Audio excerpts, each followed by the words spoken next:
1 सितंबर 1943 को अलीगढ़ के छोटे से एक गांव में एक किसान परिवार में एक बालक ने जन्म लिया। कहते हैं पूत के पांव पालने में नजर आते हैं। शुरू से ही प्रतिभाशाली, होनहार, खेल कूद में अव्वल, पढ़ाई में सबसे आगे, बचपन से ही कुछ कर गुजरने की तमन्ना। अपने माता पिता के लाडले श्री केहरी सिंह सुमन, जिन्होंने अपनी पढ़ाई बहुत ही कठिन परिस्थितियों में की। उनका जीवन संघर्षमय होने के बावजूद उन्होंने अपनी पढ़ाई लिखाई अपने गांव से निरंतर 4-5 किलोमीटर पैदल चल के पूरी की। साथ में अपने माता पिता की सेवा और उनकी सेवा को ही अपना कर्म समझा। सन 1964 में अपनी पढ़ाई पूरी करने के साथ ही उनका विवाह हो गया। और कहते हैं ना, हर सफल व्यक्ति के पीछे एक महिला का हाथ होता है। उसी तरह श्री केहरी सिंह सुमन जी की जिंदगी की सफलता का सभी श्रेय उनकी धर्मपत्नी श्रीमती अमृता सुमन को जाता है। उनके घर में आते ही 1964 में जिला नैनीताल के अंदर बनवासा कैंट में सरकारी नौकरी पर उनकी नियुक्ति हो गई। इस नौकरी के लिए उन्हें नैनीताल जाना पड़ा। उनकी धर्मपत्नी ने अपनी परवाह न करते हुए उन्हें नैनीताल भेज दिया। वहां कुशलता पूर्वक कार्य करने के बाद सरकार की तरफ से उन्हें लेह लद्दाख भेजा गया, जहां पर सुख सुविधाओं का ज्यादा साधन नहीं था। उसके बावजूद भी उन्होंने हार नहीं मानी और वहां पर अच्छे से अपनी जिम्मेदारियों को समझते हुए कार्य किया। अपने अलीगढ़ के गांव में वे प्रथम व्यक्ति थे जो कि सरकारी नौकरी में थे और जिनका अपना पक्का व मजबूत मकान था। सभी गांव वाले उनको तेजस्वी व ज्ञानी कहते थे। इसी दौरान उनके यहाँ एक कन्या ने जन्म लिया जिसका नाम ज्ञानलता रखा और उस कन्या के आने के कुछ समय पश्चात प्रमोशन के साथ दिल्ली में ट्रांसफर भी हो गया और अपने परिवार के साथ एक छोटी सी लगभग 700 गज की जमीन खरीदी। कहते हैं ना, मंजिलें उन्हीं को मिलती हैं जिनके सपनों में जान होती है। पंखों से कुछ नहीं होता, हौसलों से उड़ान होती है। 1 सितंबर 1973 के अंदर श्री केहरी सिंह सुमन जी को एक पुत्र रत्न की प्राप्ति हुई, जिसका नाम उन्होंने धर्मेंद्र सिंह सुमन रखा, जो आज अच्छी पढ़ाई के साथ साथ भारत सरकार के लेडी हार्डिंग हॉस्पिटल के अंदर अच्छे ओहदे पर कार्यरत हैं। श्री केहरी सिंह सुमन अपने ऑफिस काल में जितने भी लोग मिले वे उनके अपने ही बनते गए। यहाँ तक कि ऑफिस की कोई भी पार्टी प्रोग्राम उनके बिना अधूरी सी लगती।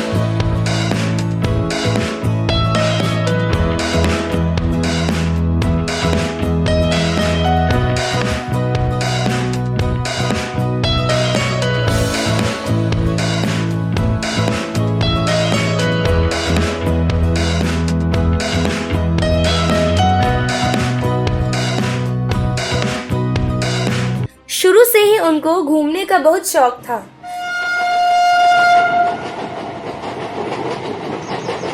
जम्मू कश्मीर से लेकर कन्याकुमारी तक ऐसी कोई जगह नहीं है जो उन्होंने ना घूमी हो।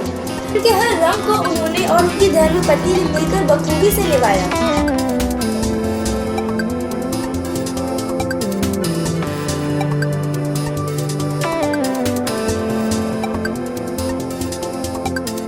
22 अगस्त 1975 को उनके दूसरे बेटे सुरेंद्र सिंह का जन्म हुआ। माता पिता के आशीर्वाद से आज वो कई मल्टीनेशनल कंपनी के मालिक हैं, जैसे कि S Suman production, S music company, Sai Muskan charitable trust और एसएम न्यूज जैसी कंपनी। सुमन साहब का अपने परिवार ही नहीं बल्कि अपने रिश्तेदार व सगे संबंधियों के साथ भी बहुत मधुर संबंध है। वे उनका बहुत आदर सम्मान करते हैं। 8 सितंबर 1969 में उनके यहाँ पर सिर्फ पुत्र रविंद्र सिंह सुमन ने जन्म लिया। इन्होंने भी अपनी डबल पोस्ट ग्रेजुएशन की और सरकारी नौकरी प्राप्त की। आज सुमन साहब की 4 पुत्र हैं।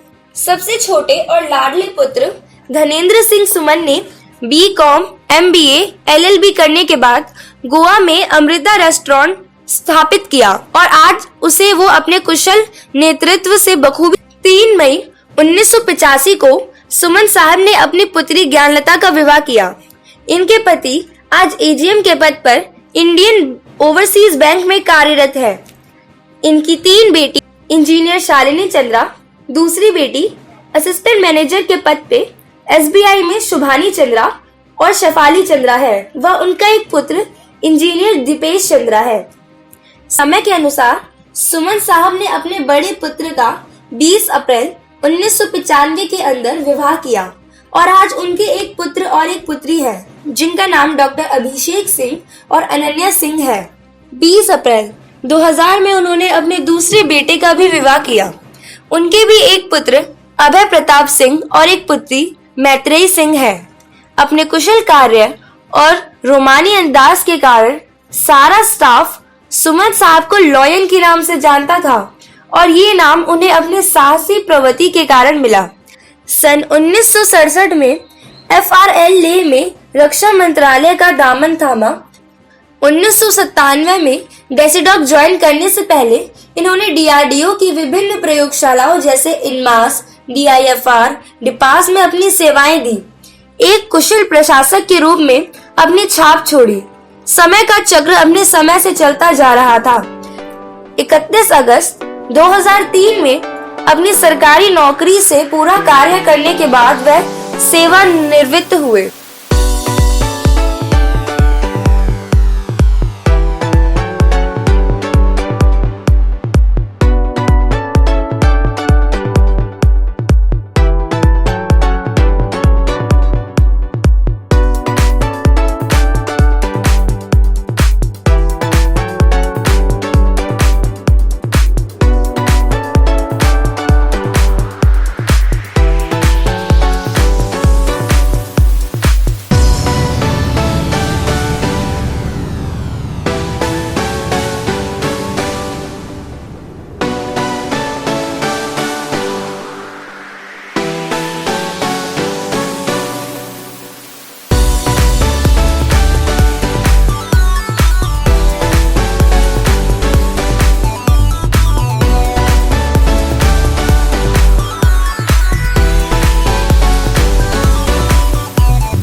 दिसंबर 2006 को उन्होंने अपने तीसरे पुत्र रविंद्र सिंह सुमन, जो कि भारत सरकार DRDO में कार्यरत है, उनका विवाह किया और उनके भी एक पुत्र एवं एक पुत्री हैं, जिनका नाम आरुष सिंह और वानी सिंह है।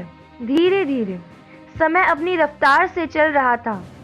सुमन साहब और उनकी धर्मपत्नी ने पूरे परिवार के साथ मिलकर एक साई मुस्कान ट्रस्ट की स्थापना की, जिसमें गरीब व जरूरतमंदों की समय समय पर सहायता की जाती है। सुमन साहब अपनी रिटायरमेंट के बाद पहले से ज्यादा बिजी हो गए और शायद ये ही उनकी फिटनेस का राज है।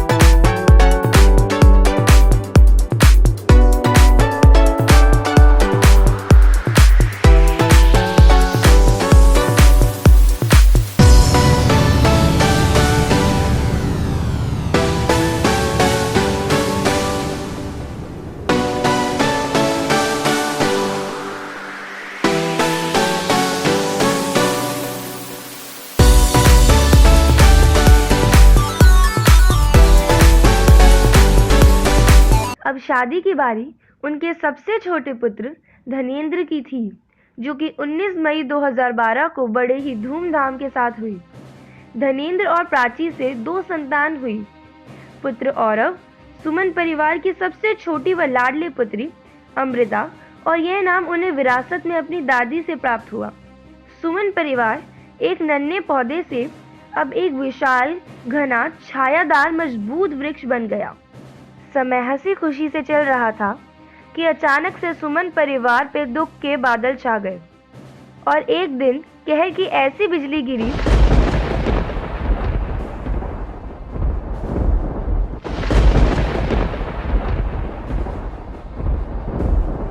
कि 26 अक्टूबर 2016 को सुमन साहब की धर्मपत्नी और परिवार को एक धागे में पिरो कर रखने वाली हमारी परम पूज्य माता जी श्रीमती अमृता सुमन जी पंचतत्व में विलीन हो गई। यह वो समय होता है जहां अच्छे से अच्छा परिवार बिखर जाता है। सुमन परिवार का हर एक सदस्य इस समय अपने आप को अकेला महसूस कर रहा था। इस बात का एहसास जब सुमन साहब को हुआ तो अपने जीवन साथी के बिछड़ने का गम छुपाते हुए और अपने कुशल प्रशासन के अनुभव से परिवार को इस दुख की घड़ी से बाहर निकाला और कभी भी उनकी कमी का एहसास नहीं होने दिया। शायद उनकी इसी जिंदा दिली के चलते ऑफिस में उन्हें सिंह इज किंग, समाज में सुमन साहब या सुमन सर और घर में बादशाह पापा कहते हैं।